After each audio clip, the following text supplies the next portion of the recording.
This nerd becomes the youngest billionaire in the history. His obsession with distinguishing himself drives the entire movie, making him an anti-hero for the first half of the movie. It is not just a movie about how he builds a billion-dollar empire, but about relationships, friendships, and what they mean in the digital age. Wondering how he became a billionaire? Well, it all begins with a breakup. You're an asshole. In the opening scene at a bar, Mark and his girlfriend Erica are having a conversation. She feels insulted and breaks up with him. Fueled by a bitter breakup and his own ego, half-drunk Harvard undergraduate Mark Zuckerberg hatches a vindictive plan. Mark hacks into the databases of the campus, downloads pictures and names of female students.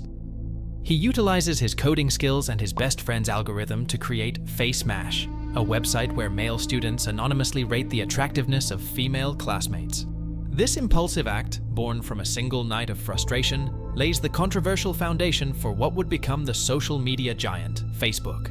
The site was so popular that it crashed Harvard's computer network, and Zuckerberg was placed on 6 months of academic probation. He is also hated by the majority of Harvard's female population. However, the popularity of FaceMash and the fact that he built it in one night while drunk attracts the attention of the Winklevoss twins, as well as their business partner Divya Narendra. They approached Mark to build a similar website. Zuckerberg agreed and began working for them as a programmer. Excited by his new idea, Mark pitches an exclusive Harvard social network to his friend, the Facebook. Eduardo believes in it and throws in $1,000 to launch it. Spreading the link within their elite club, the Facebook explodes in popularity. But trouble brews when the Winklevoss twins, suspecting Mark ripped off their social network idea, demand a payout. Tyler suggests settling like Harvard gentlemen, while Cameron and Divya push for a lawsuit against Mark for alleged intellectual property theft. Several months later, during a lecture given by Bill Gates, Christy Lee, a fellow Harvard University student, introduces her friend Alice to Eduardo and Mark. She impresses the boys by suggesting they connect on Facebook. Subsequently, the girls extend an invitation to a bar where intimate moments occur in the restroom.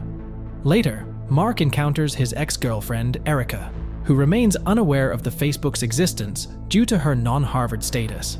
Motivated by this encounter, Mark decides to expand the platform to include more schools. Following these events, Mark and Eduardo convene in Mark's room to discuss the company's structure and devise their future strategy. In the spring of 2004, Facebook gains widespread popularity and extends its reach to other schools in the northeastern United States. Meanwhile, the Winklevoss twins and Narendra grow increasingly frustrated, witnessing the progression of their idea without their involvement. Rather than pursuing legal action, Tyler opts to accuse Mark of violating the Harvard Student Code of Conduct. Leveraging their father's connections, they organize a meeting with Harvard president Larry Summers. However, Summers dismisses the notion of any potential value in either disciplinary action or a lawsuit against the Facebook website. Eduardo and Mark arrange a meeting with Sean Parker, the co-founder of Napster. The three of them meet Parker at a stylish fusion restaurant in New York City. Despite Eduardo becomes doubtful about Parker due to his unconventional personal and professional background, Mark is impressed by Parker's similar vision for Facebook. While no agreements are made during the meeting, Parker proposes a change in the name, suggesting they remove "the" and simply call it Facebook. On Parker's suggestion, Mark relocates the company's headquarters to Palo Alto, California, while Eduardo stays in New York to seek advertising support. When Eduardo visits from New York, he discovers that Parker is residing in the house and making business decisions for Facebook, leading to a heated argument with Mark.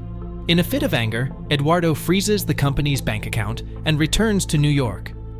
Back in New York, he and Christy quarrel about his Facebook profile, still listing himself as single. Accusing Eduardo of cheating, Christy sets fire to a gift he had given her.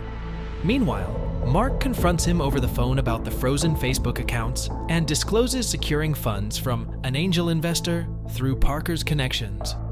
Due to Christy's jealousy, Eduardo ends their relationship. In England, during their competition, the Winklevoss twins become enraged as Facebook expands its presence to several universities in the country. This prompts them to make the decision to take legal action against Mark. Simultaneously, Eduardo learns that the agreement he made with Parker's investors permits them to significantly reduce his ownership stake in the company from 1/3 to less than 1/10 of 1%. Despite this dilution, the ownership percentages of all other parties remain unaffected. Eduardo confronts Mark, his former friend, at the new Facebook office in downtown LA and declares his intention to file a lawsuit against him. On that evening, Parker gets arrested for cocaine possession at a party celebrating Facebook's 1 millionth user. It is implied that Mark may have discreetly informed the police about the party location and might have orchestrated the placement of drugs at the event intentionally, aiming to have Parker and his interns arrested with the motive of removing them from the company.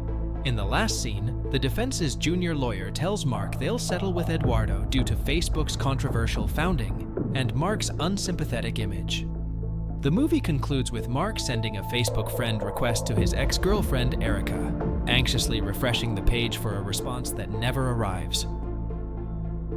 Moral of the story? You don't get to 500 million friends without making a few enemies.